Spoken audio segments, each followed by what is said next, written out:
Bah ouais, quoi, c'est vrai. Entre tous ceux qui mentent, là, tous ceux qui...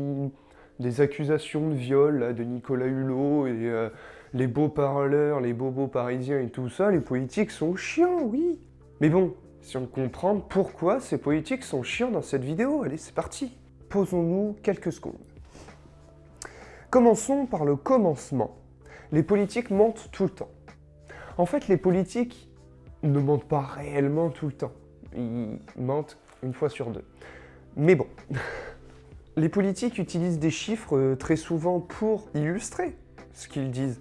Sauf que ces chiffres peuvent être interprétés. C'est là où la politique est dangereuse. C'est-à-dire que la politique, c'est avant tout de l'interprétation de faits. Un même chiffre peut donner deux faits différents. Prenons un exemple. L'exemple de la différence de salaire entre les hommes et les femmes. Sous certaines conditions, la différence entre les hommes et les femmes de salaire peut être jusque 18% aux alentours, je crois, si on ne prend aucune restriction. Maintenant, si on prend quelques restrictions, on peut tomber aux alentours de 5%, voire même un peu moins. C'était d'ailleurs un débat lors du face-à-face entre Mélenchon et Éric Zemmour, il me semble. Rappelez-vous quand Mélenchon, l'extrême gauche, disait qu'il y avait 18% d'écart de salaire et l'extrême droite d'Éric Zemmour disait qu'il y avait un peu moins de 5%, eh bien c'est là où on se rend compte que les politiques disent la même chose, mais avec des chiffres différents. L'interprétation de ces chiffres est différente, donc résultat, ils nous perdent, donc ça devient chiant. C'est le premier point qui fait que les politiques sont chiants. Le deuxième point, c'est qu'en fait ce sont des beaux parleurs. Regardez ce tweet de Marine Le Pen. Elle ne propose rien. Elle dit des faits. Voilà, elle dit un fait. Bon. L'art du discours, en fait, en politique est très important. C'est-à-dire que la politique, c'est des paroles. Ils parlent, ils disent des trucs, et si vous voulez les croire, vous les croyez, si vous voulez pas les croire, vous les croyez pas. De plus, lorsqu'ils sont en discours, on constate souvent que c'est maîtrisé. C'est-à-dire que lors de la crise du coronavirus, Emmanuel Macron était comme ça. Mes chers compatriotes, nous sommes en guerre. Il n'avait aucune émotion. C'est là où ils deviennent chiants en fait. C'est-à-dire qu'on ne sait pas ce qu'ils pensent, on ne sait pas leur vrai avis, on ne sait pas s'ils sont contents, pas contents. On se doute qu'il n'est pas content qu'il y ait le corona et de fermer tout et de confiner. Mais montre-le, non? Encore une fois, ça montre des personnes froides et sans intérêt qui doivent tout contrôler parce que la moindre erreur est fatale. Moi, je trouve que ça les rend chiants. Maintenant, je vous invite à vous abonner, à partager, à aimer la vidéo si ça vous a plu. Et venez sur Insta et Twitter, venez. On est bien là-bas. Enfin, avant de conclure cette vidéo, demandons-nous pourquoi les politiques sont autant écartés de la réalité.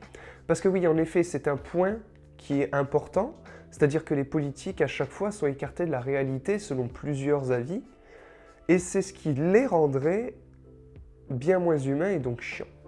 En fait, je me suis dit, est-ce que si demain j'étais Premier ministre, est-ce que je deviendrais chiant parce que j'étais Premier ministre? Bah moi je pense que oui. Parce qu'à force de côtoyer les plus hautes sphères de l'État, on en oublie peut-être les fondements de la société. C'est-à-dire que on est servi tous les jours à manger, on ne fait plus à manger, on ne conduit plus, on ne fait plus son repassage, son ménage, plus rien. On s'occupe juste de la politique. Et donc, à force de s'occuper de la politique, est-ce qu'on n'en prendrait pas un petit peu le melon? Bon, là-dessus, je vous prie d'enlever des politiques Jean Lassalle, qui, lui, on peut en être certain, n'a pas le melon. Non. Ils prennent des décisions pour les villes, les villages, la France, et malheureusement, parfois, ils ne prennent pas en compte eh bien, tous les points, tous les objectifs à cause des avis qu'on a vus tout en haut. Et en fait, cette complexité de la politique rend la politique générale très chiant. Vous serez d'accord avec moi. Donc, en fait, pourquoi les politiques font tout pour que ce soit chiant? C'est la question qu'on se pose aujourd'hui. En fait, je pense que les politiques sont pas chiants. Ils sont extrêmement chiants. C'est-à-dire qu'il faut arriver à faire la part des choses. Il faut arriver à prendre du temps pour décrypter ce que dit la personne, pour essayer de savoir le vrai du faux, l'avis du chiffre. Il faut aussi Essayez de s'intéresser un peu au clivage. Vous savez, cette ligne là qui fait gauche, droite, extrême gauche, extrême droite, plein centre, tout ça, quoi. Faut essayer de s'intéresser, quoi. Mais s'intéresser, ça prend du temps, c'est comme tout. Maintenant, petit message. C'est la fin de la vidéo, il n'y a plus personne, mais écoute quand même ce message. Même si la politique ne t'intéresse pas, essaye de regarder les résumés de programmes, comme par exemple ceux qu'il y a sur ma chaîne. Mais au moins essaye de comprendre les programmes pour savoir qui voter, parce que 2022, ça va arriver très vite. Alors ok, ça t'intéresse pas, mais essaye de regarder des résumés. Des gens qui ont du temps à perdre comme moi prennent leur temps pour décrypter ou, même si on ne décrypte pas, te dire ce qu'il y a dans les programmes. Ça te prendra moins de temps, ça sera moins chiant pour toi, c'est plus chiant pour nous, mais au moins tu auras un avis sur la question. Alors je t'invite à avoir un avis, et quant à nous, on se dit à bientôt ou pas. Allez, ciao.